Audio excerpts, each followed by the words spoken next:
Good day guys! Panibagong ideya kung paano mag-install ng metal paring para sa ceiling. Pang-kisame guys. At ito na ngayon ang ating i-share sa inyo. Sana makabigay ito ng tulong sa inyo. Ito guys, mag-layout tayo ng kisame natin dito sa kwarto sa mga DIY. Ito guys, para hindi tayo uulit sa gawain natin. Unang gawin natin ito, kukuha tayo dito sa flooring ng measurement. Ito, gaya nito ako, kumuha ko ng 152 mula sa floor. At ito yung maging basihan ko sa level. So gumamit ako guys ng level hose.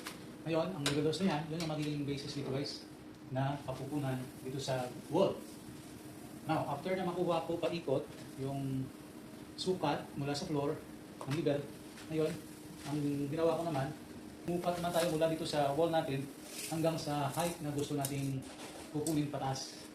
So, yun yung maging basihan natin para i-level naman natin doon sa itaas guys. Ayun, meron na tayong pako doon sa itaas. Yun yung maging basihan natin mula dito sa flooring, sa wall na kinuha natin. Then after that, para umpisa mo na yung pag-level, kailangan mo, ito guys, solo to guys, no? Yung gawain natin. So, kailangan nakakatulong ito, yung pitik na to, yung caulking chalk, para ma-level mo lahat. So para mapantay natin lahat paikot, kailangan natin dito ng caulking chalk or pitik. Ayan, unti-unti na tayong umiikot na pinaglalagyan siya ng pitik guys. Para ito sa layout natin, ito yung height ng ating kisame guys. Para pantay ito. Dito guys, bubutasan muna natin ang ating wall angle bago natin ikabit. Ayan guys, naglalagay na tayo ng pako doon sa ating wall angle. Dito guys, yung pako na ginagamit natin ay uno guys, yung pako na gagamitin natin. Pero mas maganda pag mayroon tayong nail gun, mas maganda yung mas mabilis yung paglagay natin ng wall angle pag mayroong nail gun. So parating na yung nail gun natin guys at gagamitin natin yan. So ito yung nabutas natin. Papakuan na lang natin yan guys. Yan. Yan. So, yan yung mga pako na yan. Hanggang dun sa kabila. Yan. At dito naman guys, maglalagay tayo ng banting para sa ating carrying channel. Ito yung magsisilbi na tagabuhat ng ating carrying channel. Medyo mataas ito. Kaya yun, naglagay tayo ng ating papatungan guys. At ito naman guys, na-assemble na natin yung ating metal paring. Ang agwat nito sa bawat isa is 16 inches bawat isa hanggang sa makuha natin lahat na 16 inches. At ang gilid dito ay ito na yung magsisilbing siroho. At yun guys, na kita ninyo na porma na natin. So dito guys, may nilagay tayo na nylon pang libel sa ating lahat na metal paring para pantay yung ating hardiflex na ilalagay natin. At ito naman yung ating carrying channel, ang banting natin, tupi natin yan para mahawakan ng maayos yung ating paring. At yun, nakita ninyo yung 16-16, ayan, nakita ninyo guys. So pantay na lahat yan. At yun, dagdagan na lang natin para mabuo natin lahat ng mga metal paring natin na 16 guys.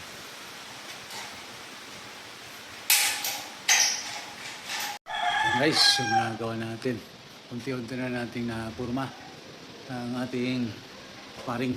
Ngayon dito muna tayo sa gilid. Ngayon titirahin natin yung wall angle. Dapat dubli-dubli yung rivets natin. Kaya dito. Ito guys. Yan.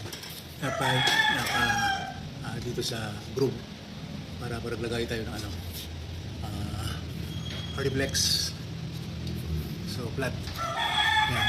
So ito yung isa. So yun. Titirahin na natin yan. Huwag kalimutan always check ng level para pantay. Ayun na guys.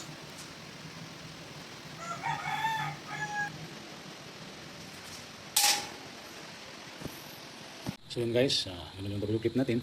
Tapos dito natin ilalagay yan. So, paano ito maglagay? Yan. So, tapos, ganoon natin guys ha. Yan, na mahawakan yung paring natin. Be sure na nakapasok ito kasi ito yung hahawak sa gilid. Dalawa yan. Yan yung hahawak sa gilid. Then, pag nasigurado natin na nakapasok na yan, itong dalawa ito. Ito yung isa sa gilid. Ibig sabihin yan, nakahawak na yan, no? Nahawakan na yung, yan, nakaklip na yan. Tapos, push natin to. Yan. Now, push natin yan. Ito, bend natin guys. Yan. Kailangan tulak natin pataas. Tulak natin pataas sa ilalim para ma-bend natin to. Ayan. Tapos dito sa gilid. Bend. Ayan. Tapos ito sa gitna. Bend. Ayan na guys. Ayan. Para sigurado tayo na hindi ito gagalaw. I-release natin dito guys. Clip natin. Tapos bigyan natin yan.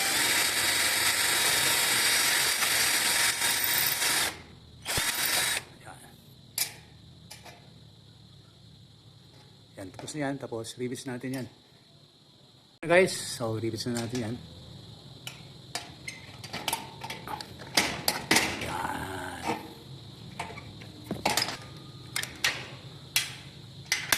Ayan. Oh.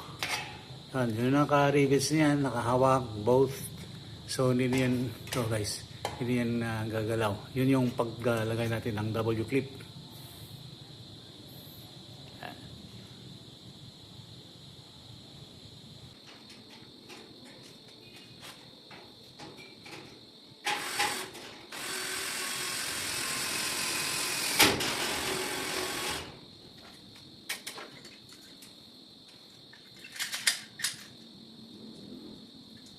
At ito guys, patapos na tayo.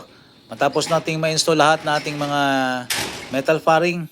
Ngayon, ready na ito for HardFlex guys. So sana itong ating DIY ay nakakatulong at makabigay ng ideya sa inyo sa mga nais mag-DIY. So thank you for watching Ken DIY page.